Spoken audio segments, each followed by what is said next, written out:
La única luz que se atreve a entrar en mi viejo taller dibuja el polvo que flota sobre el banco de trabajo, como pequeños fantasmas de segundos pasados que se niegan a desaparecer. En mi mano, que ya tiembla un poco, no por nervios sino por el peso de los años, sostengo el reloj de bolsillo de mi padre. Sus manecillas doradas se detuvieron en las 3:15 hace más de 50 años, pero si cierro los ojos, casi puedo escuchar su tic-tac fantasma, un sonido constante en el profundo silencio de esta habitación. Es la paradoja de mi oficio, he pasado la vida midiendo el tiempo, solo para comprender en mi vejez que es él quien nos mide a nosotros, con una precisión implacable y silenciosa. Me llamo Arturo, y a mis 95 años he aprendido que las verdades más grandes no llegan con estruendo, sino en un susurro.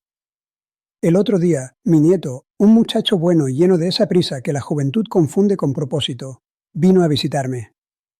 Se quedó mirando mis herramientas, el desorden ordenado de una vida dedicada a medir lo inmedible, y me lo dijo casi sin voz, como si la confesión le quemara en la garganta: abuelo, siento que estoy perdiendo el tiempo. Sus palabras, tan simples y tan terribles, no se quedaron en el aire polvoriento del taller, entraron directamente en mi pecho, buscando un lugar donde anidar junto a mis propios fantasmas. No le respondí de inmediato. ¿Qué podía decirle? Un hombre que ha visto casi un siglo de amaneceres no tiene respuestas rápidas para preguntas tan pesadas. Su susurro no fue una pregunta para mí, sino un eco que retumbó en las paredes de mi propia existencia, derribando certezas que creía sólidas como el roble de este banco. Me tomó 95 años, una vida entera de engranajes mal ajustados y manecillas que corrían demasiado rápido, entender la verdadera respuesta a esa sensación. A ti, quizás, te pueda tomar los próximos minutos. Y esa, créeme, es la única ventaja que la vejez puede ofrecerte, un mapa arrugado de los caminos equivocados para que no tengas que perderte en ellos. La juventud cree que perder el tiempo es quedarse quieto, no alcanzar metas, no coleccionar logros como si fueran medallas en una vitrina invisible. Yo también lo creí. Durante décadas, mi vida fue una carrera frenética contra las manecillas de un reloj imaginario, una competencia silenciosa contra todos y contra nadie.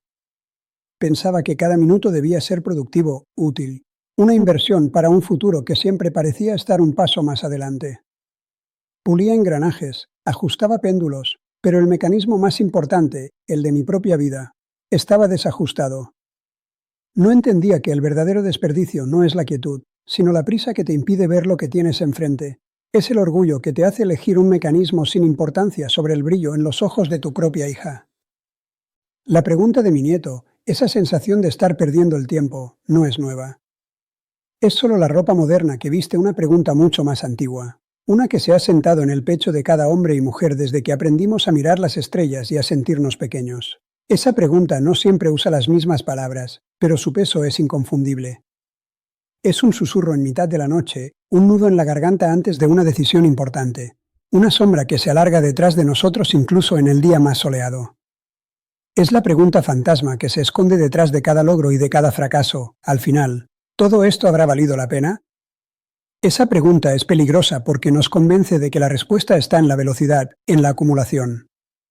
Creemos que si corremos lo suficientemente rápido, si llenamos cada segundo con algo tangible, algo que podamos mostrar, entonces la respuesta será un rotundo sí. Llenamos la vitrina de trofeos imaginarios, de ascensos, de posesiones, esperando que su brillo ahogue el susurro. Pero el susurro no se va. Se alimenta de la prisa. Yo pasé más de 70 años tratando de correr más rápido que esa pregunta, solo para descubrir, jadeando y solo, que la respuesta no estaba en la meta, sino en la forma en que decidí ignorar el paisaje durante todo el camino. No te voy a ofrecer una solución mágica, ni una fórmula secreta para detener el tiempo. Eso no existe. Lo que tengo para ti es algo mucho más valioso, y a la vez mucho más doloroso de adquirir, una verdad pulida por 95 años de fricción. Me costó casi un siglo de mañanas apresuradas, de tardes de orgullo silencioso y de noches de soledad acompañada, entender lo que realmente significa perder el tiempo. No es una lección que se aprende en un libro, es una que se graba en el alma con el cincel del arrepentimiento. Es el eco que queda en una habitación vacía.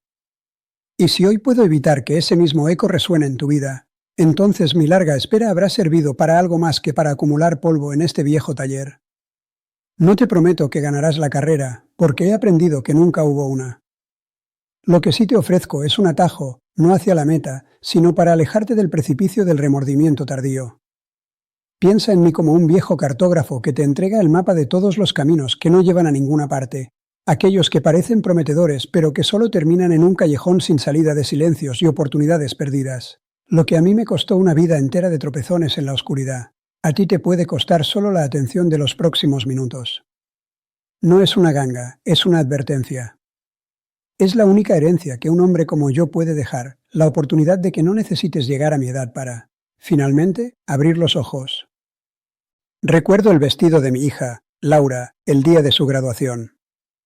Era de un color azul pálido, como el cielo justo antes del amanecer, y lo había elegido con una ilusión que casi podías tocar.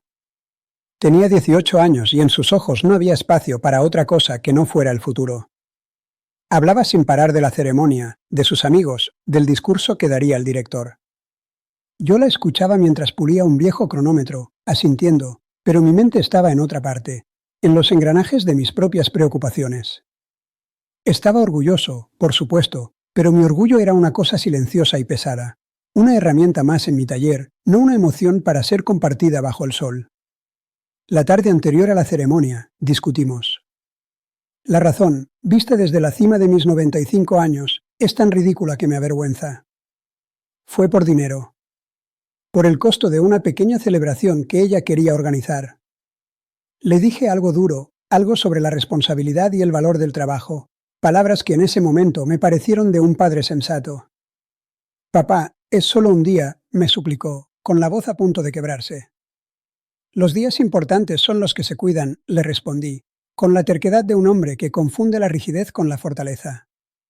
El orgullo es un relojero terrible, te convence de que la precisión es más importante que el tiempo mismo. No fui a su graduación. Me quedé en el taller, rodeado de relojes que marcaban cada segundo de mi ausencia. Me dije a mí mismo que estaba trabajando, que estaba siendo responsable, que le estaba enseñando una lección valiosa. Pero la única lección la aprendí yo, muchos años después, al ver una fotografía del evento. Allí estaba ella, con su vestido azul cielo, sonriendo a la cámara, pero con un pequeño espacio vacío a su lado, un hueco con la forma exacta de un padre. Ese día, por ganar una discusión sobre unos cuantos pesos, perdí un recuerdo que hoy valdría más que todo el oro que ha pasado por mis manos. Luego estaba Mateo, mi mejor amigo. Crecimos juntos, nuestras casas separadas por un jardín que nunca tuvo cerca. Conocía el sonido de su risa mejor que el de cualquier mecanismo. Durante 40 años, fue el único hombre al que le podía contar mis silencios, y él los entendía. Compartimos herramientas, secretos y el peso de ver a nuestros hijos crecer demasiado rápido. Nuestra amistad parecía una de esas maquinarias antiguas, robusta, hecha para durar para siempre, inmune al óxido y al desgaste. Creía que nada podría detener su funcionamiento, que su tic-tac nos acompañaría hasta el final. Pero hasta los mecanismos más fuertes tienen un punto de quiebre, una pieza diminuta que, si se rompe, lo detiene todo. Nuestra pieza se rompió por una sola palabra. Una palabra mal dicha en un momento de frustración por un negocio que no salió bien. No recuerdo la palabra exacta, pero sí recuerdo el veneno que destiló en mi orgullo. No esperé esto de ti, Arturo, me dijo, y en lugar de ver su dolor, solo vi una ofensa. Me cerré. Dejé que el silencio se instalara entre nosotros como un muro de ladrillos. Pasaron semanas, luego meses, luego años. A veces, lo veía por la calle y ambos girábamos la cabeza, dos extraños que compartían 4 décadas de recuerdos. Esperaba que él diera el primer paso. Estoy seguro de que él esperaba lo mismo. 20 años sosteniendo el mismo ladrillo. Un día sonó el teléfono. No era él. Era su esposa. Mateo se fue esta mañana, dijo con una calma terrible. El mundo se detuvo. Todo el orgullo, toda la razón que creí tener durante 20 años, se desmoronó en un instante, convirtiéndose en un montón de polvo inútil. No tuve el valor de ir a su funeral. ¿Qué podía decir? ¿Que lo sentía? Las palabras que no se dicen a tiempo se pudren en la garganta. Me quedé fuera del cementerio, escuchando a lo lejos las paladas de tierra, cada una un segundo que ya no podría recuperar. Le guardé rencor a mi mejor amigo hasta que lo único que me quedó de él fue el rencor. Y luego estaban las veces incontables, las pequeñas omisiones diarias que son como un goteo lento que vacía una vida. Las veces que mi esposa, Elena, entraba al taller con una taza de café, su sonrisa un pequeño sol en la penumbra, y yo solo asentía, demasiado concentrado en un escape diminuto. Las noches que se sentaba a mi lado, esperando una conversación, y yo le ofrecía el cansancio de un día de trabajo. Creía que mi amor se demostraba proveyendo, manteniendo el orden, asegurando que todos los relojes de la casa funcionaran a la perfección. No entendía que el corazón no es un reloj, no necesita precisión, necesita presencia. Cuántas veces las palabras "te quiero" llegaron hasta mis labios y las hice retroceder, pensando que era algo que se daba por sentado, que no hacía falta decirlo. Tenía miedo, supongo. Miedo de que la emoción me hiciera parecer débil, de no escucharla de vuelta, de romper esa coraza de hombre serio que me había construido. Elena nunca me lo reprochó, pero ahora, en el silencio aplastante de esta casa, veo su paciencia como lo que realmente era, una espera. Una larga espera por unas palabras que yo guardaba como si fueran mi posesión más valiosa, sin darme cuenta de que solo tienen valor cuando se regalan. Ahora las digo al aire, a sus fotografías, y rebotan en las paredes vacías. La verdadera revelación no me llegó con el aplauso de un cliente satisfecho, ni al reparar un mecanismo que todos daban por perdido. Llegó en el silencio. El silencio aplastante que se instaló en esta casa el día después de que Elena se fuera para siempre. Una tarde, buscando un papel que ya no importaba, abrí una vieja caja de fotografías. Y allí, entre imágenes descoloridas por los años, no vi los relojes que reparé ni los logros que tanto me enorgullecían. Vi su sonrisa mientras lavábamos los platos un martes cualquiera, escuché el eco de su risa por una broma tonta. Mi memoria, ese archivo final e incorruptible de una vida, había descartado todos mis supuestos trofeos y solo había guardado los segundos en los que estuve, verdaderamente presente. Fue en ese instante, con el peso de una fotografía en mis manos temblorosas, que lo entendí todo. La verdad, tan simple y tan brutal, es que pasé la vida entera midiendo el tiempo, pero nunca aprendí a habitarlo. Estaba tan obsesionado con la precisión de los engranajes, con que cada segundo contara para un futuro tangible, que no me di cuenta de que la vida no se mide en segundos productivos, sino en instantes de presencia compartida. Creí que estaba construyendo un legado de trabajo y disciplina, pero lo único que hacía era construir un reloj perfectamente funcional en una habitación vacía. Había pasado décadas acumulando logros, cuando lo único que importaba, lo único que queda al final, es acumular presencias. Y ahora te pregunto a ti, que me escuchas desde el otro lado de esta pantalla. ¿En qué carrera crees que estás compitiendo ahora mismo? Quizás sea contra un colega, un vecino, o quizás, como yo, compites contra un fantasma. Esa versión de ti mismo que crees que deberías ser. Esa carrera que te hace sentir productivo, que llena tu agenda y te deja sin aliento al final del día. Pero detente un segundo, solo uno. ¿Has levantado la vista últimamente para ver el paisaje por el que pasas corriendo? ¿O solo tienes los ojos fijos en una meta que, y cada vez que te acercas, parece moverse un poco más lejos? Yo pasé la vida entera mirando el reloj y no el camino. Y en esa prisa, ¿qué pequeña pieza de tu vida estás puliendo sin cuidado, solo para terminarla? Esa conversación con tu pareja mientras miras el teléfono, ese abrazo a tu hijo que dura menos que un parpadeo, ese café con un viejo amigo que reprogramas una y otra vez.